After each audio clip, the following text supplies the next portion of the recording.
नीलाञ्जनसमाभासं रविपुत्रं नियमाग्रजं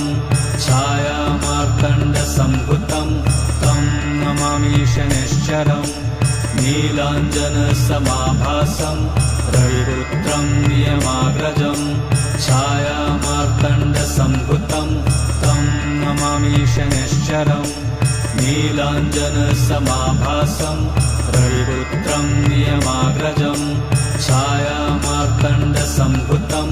तं नमामि शनैश्चरम् नीलाञ्जनसमाभासं रविपुत्रं नियमाग्रजं छायामार्तण्डसम्भुतं तं नमामि शनैश्चरम् नीलाञ्जनसमाभासं रविपुत्रं नियमाग्रजं छायामार्तण्डसम्भुतं